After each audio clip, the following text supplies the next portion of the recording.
Bonjour à tous, soyez les bienvenus au trésor du ciel. Voilà, on continue à avancer avec le Seigneur. Il a encore des bonnes choses pour nous, des choses à nous apprendre. Soyons ouverts chaque jour, recevons de lui, parce qu'il a le meilleur pour nous.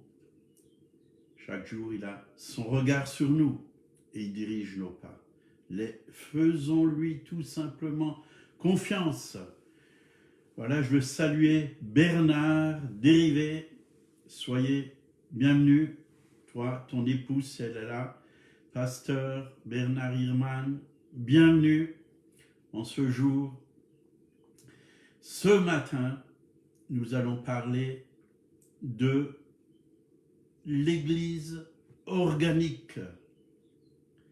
On a besoin vraiment d'être un corps vivant, puissant, victorieux, glorieux. Et Dieu va nous enseigner encore là-dessus. Qu'est-ce qu'une Église organique? On va prier. Seigneur, merci. Tu es là parmi nous. Tu nous as laissé ta parole. Elle est vraiment un pain pour nous quotidien, un pain spirituel, Seigneur, une nourriture spirituelle pour notre âme. Nous en avons besoin. Tu nous fais grandir en toi, Jésus. Merci pour ta fidélité. Merci pour ta bonté. Merci parce que tu nous donnes encore ta révélation. Louange à toi, gloire à toi. Encourage encore aujourd'hui mes frères et sœurs, et que vraiment nous puissions comprendre, oui, ton plan pour chacun et pour chacune, et faire ta volonté. Au nom de Jésus, Amen. Voilà, une église organique. Donc, c'est quoi une église organique? C'est pas une église traditionnelle, c'est pas une église où il y a la routine, la tradition, la religion. Non, l'Église aujourd'hui a besoin de retrouver la vie qu'il y avait dans la première Église quand le Saint-Esprit est venu visiter la première Église à la Pentecôte. Nous avons besoin de retrouver la même vie, la même vie. Et c'est vrai qu'aujourd'hui, l'Église est devenue très compliquée avec les traditions, oui, tout ce qui est humain qui est rentré dans l'Église, ça a étouffé la vie du Saint-Esprit. Mais gloire à Dieu, il y a des églises qui commencent à se lever, à être réveillées. Le Saint-Esprit est en train de renouveler l'Église, réveiller l'Église, et l'Église est plus que, une organisation, mais c'est un corps vivant, un organisme vivant, d'où la vie vient directement du Christ, de la résurrection de Christ. C'est une vie puissante, c'est une vie victorieuse, glorieuse, que Dieu met dans son Église. Comme la première Église, une vie, pour qu'on puisse être des témoins où Dieu nous place, une vie où il y a des prodiges quand nous annonçons la parole, où il y a des miracles quand nous annonçons la parole. Les malades sont guéris, les âmes sont sauvées. Dieu intervient. Donc, l'Église est un organisme vivant, centré sur Christ. Vous voyez, l'Église, c'est nous. On ne va pas à l'Église, nous sommes l'Église. Et elle est vivante.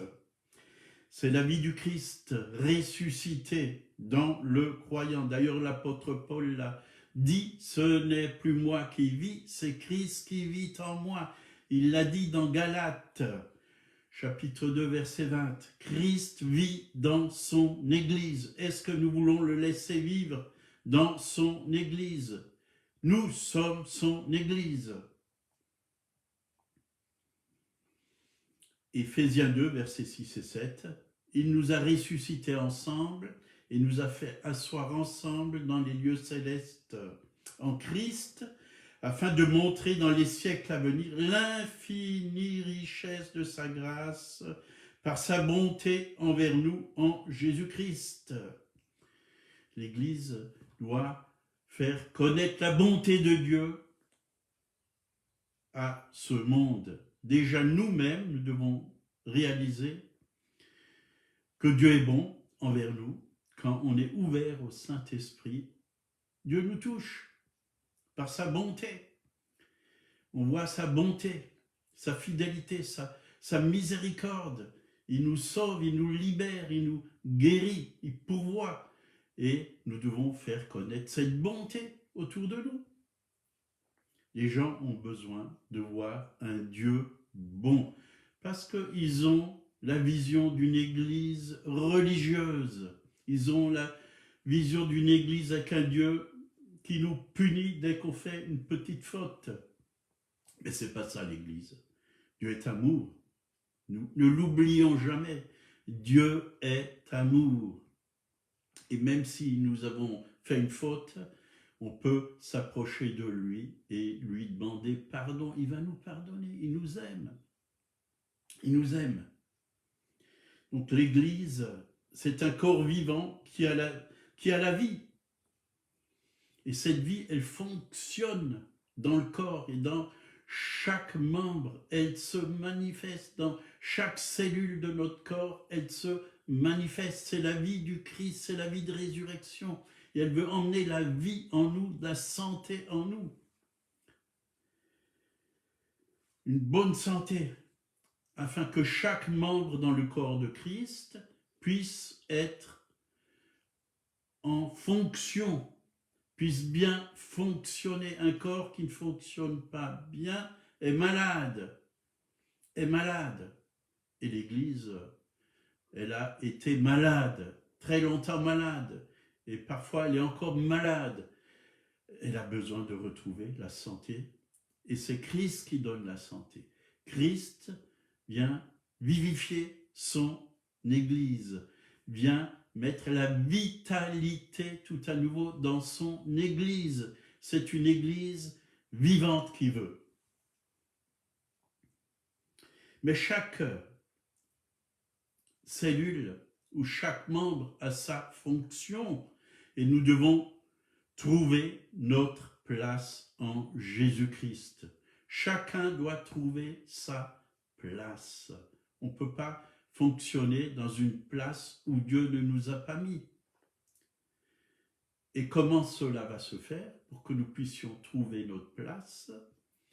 La première des choses qu'on peut faire, c'est demander au Seigneur, Seigneur, quelle est ma fonction dans ton Église, dans le corps de Christ? Et Dieu va nous montrer quelle est notre place. D'ailleurs, nous recevons chacun des dons particuliers, que nous puissions vraiment les mettre au service de Dieu. Nous avons tous une fonction dans un corps, chaque membre a sa fonction. Et quand chaque membre fonctionne bien, donc l'Église va bien. L'Église grandit. L'Église est forte. L'Église est victorieuse. L'Église est en bonne santé. Et elle propage la vie qui est à l'intérieur d'elle. Donc, elle apporte cette vie, pas seulement dans les temps de réunion, oui, il y a cette vie qui se manifeste puissamment, mais partout où on va, cette vie, elle nous accompagne et elle se manifeste. Et nous pouvons être des témoins partout où nous sommes. L'Église, ce n'est pas simplement 2 réunions par semaine. C'est totalement faux de voir cela comme ça. Oui, on peut avoir 2 réunions par semaine, il n'y a aucun problème à cela, même 3. Mais l'Église, c'est chaque jour que nous sommes l'Église. où nous sommes. Si nous sommes à la maison, nous sommes l'Église à la maison. Si nous sommes au travail, nous sommes l'Église au travail. Si nous sommes dans un magasin, nous sommes l'Église dans un magasin. Si nous sommes dans la rue, nous sommes l'Église dans la rue. Nous représentons le corps de Christ. Nous représentons le Christ partout où nous allons. Et nous devons manifester le Christ. Parce que quand on est vivant, qu'est-ce qui se passe quand quelqu'un est vivant? Observez un enfant, quand il a la vie, il bouge. Il se manifeste. Il y a des cris, il y a de la vie, ça court, ça saute, ça fait du bruit. L'Église, elle ne doit pas passer inaperçue. La lumière, elle brille, elle éclaire. La puissance, ça se manifeste. La gloire, c'est tout ce que Dieu est, tout ce qu'il a, et tout ça, il le met dans son Église, quand elle est ouverte, quand elle est vivante, et elle se manifeste partout. Donc Jésus a dit lui-même, « Je suis venu afin que mes brebis aient la vie et qu'elles soient dans l'abondance. » Jean 10, 10, la vie. Voilà, ça c'est l'Église. L'Église a la vie. Donc le contraire de la vie, c'est la mort. Mais gloire à Dieu, s'il y a des églises mortes, Jésus veut les ressusciter parce qu'il est la résurrection et la vie. Donc, c'est pas perdu. Dieu ressuscite les églises mortes. Si votre église, ou si vous êtes mort spirituellement, puisque vous êtes l'église, mais le lieu avec les frères et sœurs où vous vous réunissez, c'est aussi l'église. Chaque membre fait partie du corps, de l'église. Dieu veut ressusciter s'il y a la mort. Dieu veut redonner la vie. Dieu veut emmener ce feu tout à nouveau, cette vitalité. Il y a une flamme, oui, du Saint-Esprit qui va venir. La Pentecôte, c'était des flammes de feu sur chaque tête.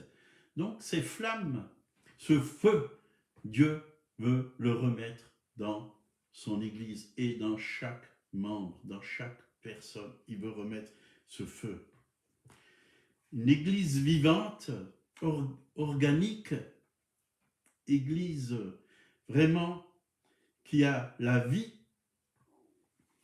c'est une Église de disciples, c'est-à-dire des personnes qui aiment Dieu de tout leur cœur. Ils ne viennent pas juste quand ils se réunissent pour recevoir, mais ils viennent pour donner aussi ce qu'ils ont reçu. Parce que chacun et chacune a reçu la vie, a reçu quelque chose d'en haut, du Seigneur, du Saint-Esprit, et chacun a quelque chose à donner, à partager. C'est ça, l'Église. Et les disciples, ils ont un seul but, c'est de glorifier Jésus partout où ils sont. Quand ils se réunissent, ils s'édifient, ils écoutent la parole de Dieu, ils se laissent enseigner, ils louent Dieu, ils adorent Dieu. C'est ça les disciples. Ils aiment Dieu, ils aiment leurs frères, ils aiment leurs sœurs en Christ, ils sont en communion, ils sont dans l'amour de Dieu, mais aussi quand ils ne sont pas réunis. C'est des disciples, c'est des témoins vivants. C'est des témoins vivants. Ce qu'ils ont reçu ensemble, oui, dans les cultes, dans les réunions, ce qu'ils ont reçu, ils le partagent à l'extérieur.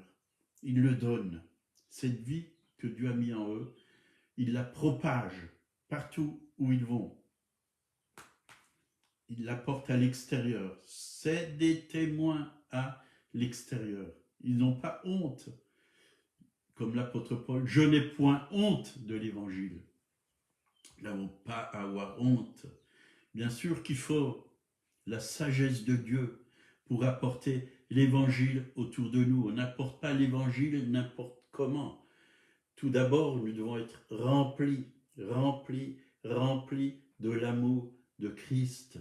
Nous avons affaire à des âmes, et les âmes ont besoin vraiment d'être écoutées, d'être aimées, d'être compris.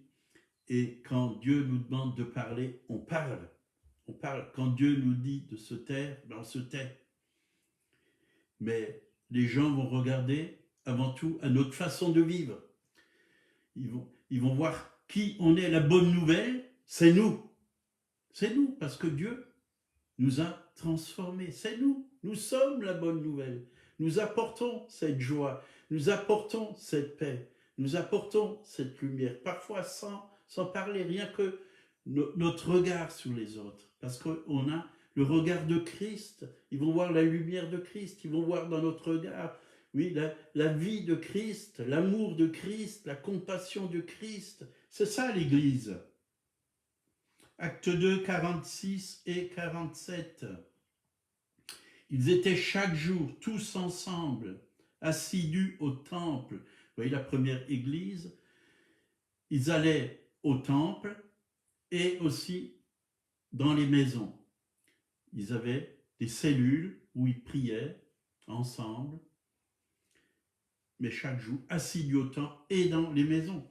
Ils rompaient le pain dans les maisons et prenaient leur nourriture avec joie et simplicité de cœur, louant Dieu et trouvant grâce auprès de tout le peuple. Vous voyez, quand les gens les regardaient, qu'est-ce qu'ils voyaient? Ils voyaient des hommes, des femmes remplis de Christ, remplis du Saint-Esprit, remplis de paix et de joie et d'harmonie. Voilà ce que les gens voyaient. Et le Seigneur ajoutait chaque jour à l'Église ceux qui étaient sauvés. Voilà ce que je rêve, c'est que Dieu puisse ajouter à l'Église, c'est-à-dire dans le lieu où on est réunis, oui, chaque jour, ceux qui sont sauvés. Et ces temps vont venir. Ces temps vont venir parce que Dieu est en train de reconstruire toute chose, restituer toute chose à l'Église. Même si la gloire a quitté l'Église, même s'il y a plein de choses que l'Église a perdues, Dieu va redonner à l'Église tout ce dont elle a besoin, parce qu'il a dit lui-même, quand il reviendra, il cherchera une Église qui est sainte, sans tache, oui, sans rides, mais belle, pure. C'est ce que Dieu est en train de faire. Il remet les choses en place. Il remet chaque personne à l'endroit où il doit être. C'est comme une armée. Chacun a son rôle. Chacun a sa place. Chacun doit être engagé. C'est Jésus, le chef de l'Église. C'est Jésus, le bon berger. C'est lui qui va guider, qui va nous guider. Et il sait où nous devons être, ce que nous devons faire. C'est pour cela qu'en ce moment, ça bouge. Il y a des gens qui s'en vont, il y a d'autres qui viennent, vous voyez, parce qu'il y a des personnes qui ne sont pas à leur place. Dieu, il sait ce qu'il fait. Mais ce que le peuple de Dieu, c'est-à-dire l'Église, chacun d'entre nous, on a besoin, c'est d'un changement de mentalité. Nous ne devons plus penser religieusement, mais nous devons penser en termes du royaume de Dieu. Du royaume de Dieu. Nous avons besoin vraiment le renouvellement de l'intelligence. Dieu veut renouveler notre intelligence spirituelle pour que nous puissions voir comme lui voit l'Église, comme lui voit les choses, que nous puissions voir nos frères comme lui les voit et qu'ensemble nous puissions bien fonctionner. Et pour cela, nous avons besoin de la prière, de la lecture de la parole, de l'enseignement, du bon enseignement, de la communion fraternelle. On a besoin, oui, vraiment d'être emboîtés les uns les autres et de vivre comme des frères et sœurs, comme une vraie famille. Et quand on vit comme une vraie famille, ce qu'il y aura en nous, ça va se répandre aussi, même sur ceux qui ne connaissent pas Christ. Jean 13, verset 35, « Tous ceux-ci connaîtront que vous êtes mes disciples si vous avez de l'amour les uns pour les autres. » Donc une église relationnelle, des relations fortes les uns envers les autres. C'est ça que Dieu désire pour l'église. Donc on va voir un peu le corps. 1 Corinthiens 12, 27, « Vous êtes le corps de Christ et vous êtes ses membres, chacun pour sa part. » Donc chacun a son rôle, sa part. Et si vous ne fonctionnez pas à votre place, il va y avoir un problème dans le corps. Il va y avoir un problème, il y a quelque chose qui va bloquer. Et 1 Corinthiens 12, 20 à 22, « Maintenant, donc, il y a plusieurs membres et un seul corps. L'œil ne peut pas dire à la main, « Je n'ai pas besoin de toi », ni la tête dire aux pieds, « Je n'ai pas besoin de vous », mais bien plutôt, les membres du corps qui paraissent être plus faibles sont nécessaires. On a besoin les uns des autres. Chacun est nécessaire, dit la parole de Dieu. Et chacun a sa part à faire, à jouer dans l'Église. Il n'y a pas que les 5 ministères, hein, les apôtres, les prophètes, les évangélistes, les pasteurs et les docteurs. Bien sûr, c'est comme la main de Dieu, ces 5 ministères qui travaillent. Ils sont là. Mais le but de ces 5 ministères, c'est de lever les autres. C'est de tout coordonner pour que le corps puisse bien fonctionner. Vous voyez, c'est ça le but. C'est d'aimer, c'est d'encourager, c'est de les enseigner afin qu'ils puissent se lever.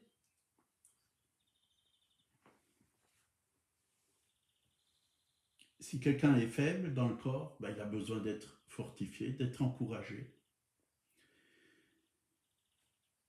Nous devons veiller. Si quelqu'un est malade, si quelqu'un est blessé, nous devons être là pour lui apporter la guérison au nom du Seigneur. Si quelqu'un a péché, nous devons avoir compassion pour cette personne, pour qu'il soit libéré du péché et soit relevé. Nous avons besoin les uns des autres. Nous avons besoin les uns des autres. Nous sommes le corps de Christ. En général, le corps de Christ, Jésus, quand il était sur cette terre, est-ce que son corps était malade? Non, il était plein de vie.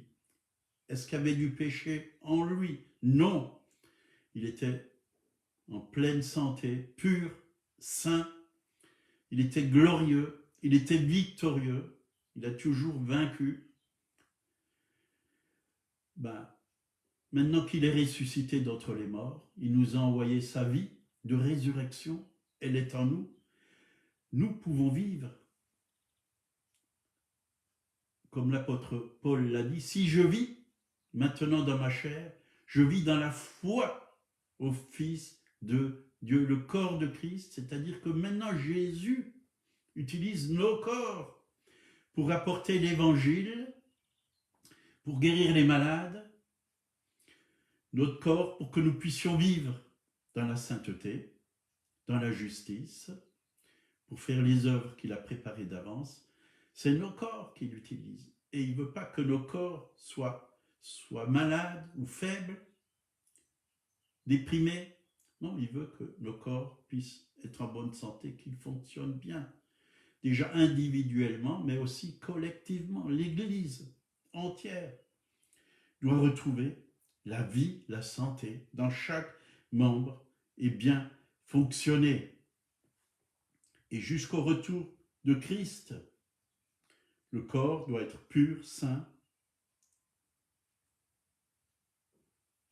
pour l'instant, c'est vrai qu'on a des corps de chair, mais spirituellement, à l'intérieur de nous, il y a la vie. Et Dieu va nous donner un corps, oui, immortel, éternel, de gloire. Mais déjà, la gloire de Dieu habite en nous. Et ici-bas, on est os de ses os et chair de sa chair, dit la parole de Dieu. Donc déjà, le Seigneur nous dit, dans 1 Jean 4, 17, « Tel il est, tel nous sommes dans ce monde. » Vous voyez, on peut déjà, aujourd'hui, refléter Christ, c'est-à-dire être comme Christ sur la terre. Vivre comme lui. Parce qu'il habite en nous. Parce qu'il vit en nous. Et celui qui est en nous est plus grand que celui qui est dans le monde. L'Église a tout simplement besoin d'être habitée par le Saint-Esprit. Bien sûr qu'on est en formation, mais aussi en transformation.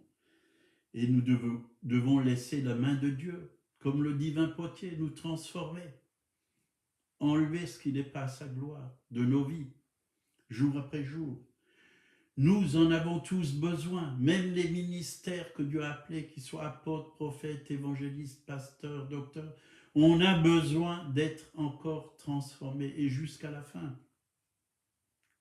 Et c'est vrai, on ne peut pas dire au pied, je n'ai pas besoin de toi,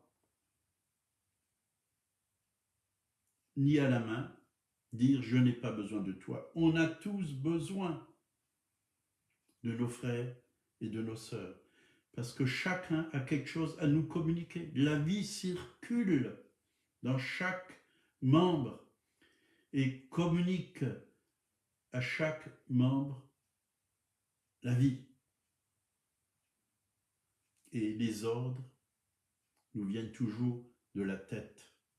Donc, si on veut que le corps fonctionne bien, il doit écouter la tête qui est Jésus. Parce que la tête a déjà tout planifié. Chaque jour est planifié. Dieu a déjà tout inscrit pour nous. La journée est inscrite. Mais si nous n'écoutons pas la tête, on peut aller sur un autre chemin. Mais quand on écoute la tête, on va être conduit par le Saint-Esprit.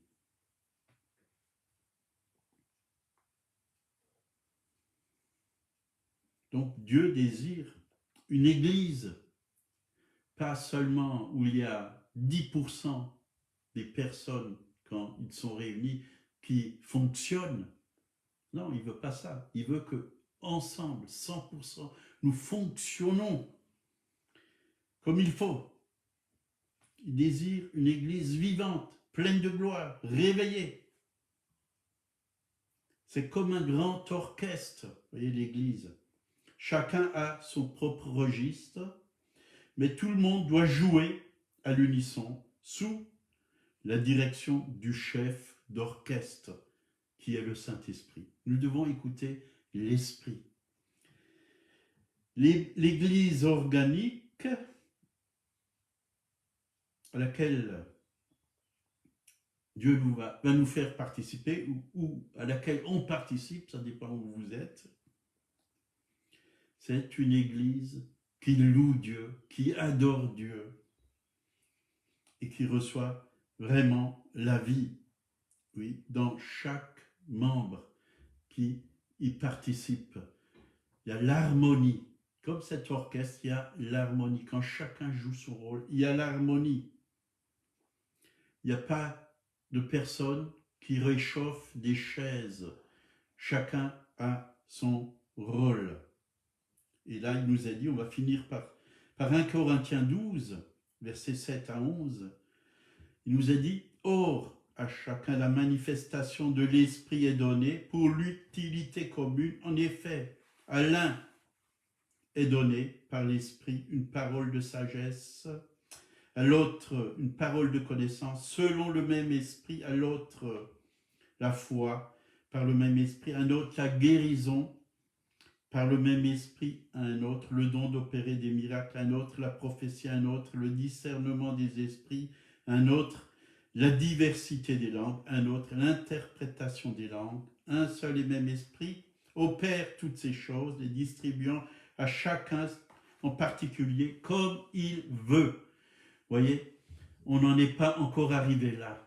Et c'est très rare de voir une assemblée qui vit cela. C'est très rare. Mais Dieu désire qu'on en arrive là, à manifester ensemble, oui, tous ces dons spirituels, afin que l'Église reçoive ce dont elle a besoin, que chaque membre reçoive. Si c'est, oui, des paroles de sagesse, des paroles de connaissance, des guérisons, des délivrances, que chacun puisse vraiment recevoir, discernement des esprits, afin que vraiment tout esprit qui n'est pas de Dieu puisse quitter, oui, des frères ou des sœurs, mais aussi discernement des esprits, ça parle aussi des anges, qu'on puisse voir aussi le ministère des anges dans l'Église. Vous voyez, c'est très riche, cet enseignement est très riche, que nous puissions le vivre. Et c'est vraiment mon désir, si Dieu me l'a mis à cœur, c'est un désir, je désire le vivre. Je ne vis pas encore toutes ces choses, mais je crois qu'on va vers ces choses. C'est l'Église de Jésus-Christ, pas que notre assemblée, mais les assemblées que Dieu appelle, qui sont en Christ, vont vivre ces choses pour sa gloire et pour son honneur. Voilà, soyez bénis, passez une très bonne journée, soyez ses témoins, vivez dans la paix, apportez la paix, la joie, l'amour autour de vous. Bon courage, et si quelqu'un ne connaît pas Christ, Jésus le Christ, il est ressuscité d'entre les morts il y a 2000 ans, et son esprit veut vous toucher encore ce matin. Il est mort pour vous, il a versé son sang pour vous, recevez-le dans votre cœur comme votre sauveur personnel. Il va vous sauver de vos péchés, mais aussi de la mort éternelle. Il va vous donner la vraie vie. Acceptez-le comme votre sauveur, mais aussi comme votre Seigneur, celui qui règne dans votre vie. Oui, donnez-lui toute la place. Lisez sa parole, la Bible, c'est la parole de Dieu. Lisez, commencez par le Nouveau Testament. Et Dieu va vous parler, Dieu va vous encourager, vous allez entendre sa voix et votre vie va être transformée. Soyez bénis, passez une très bonne journée encore. À bientôt, demain on continue.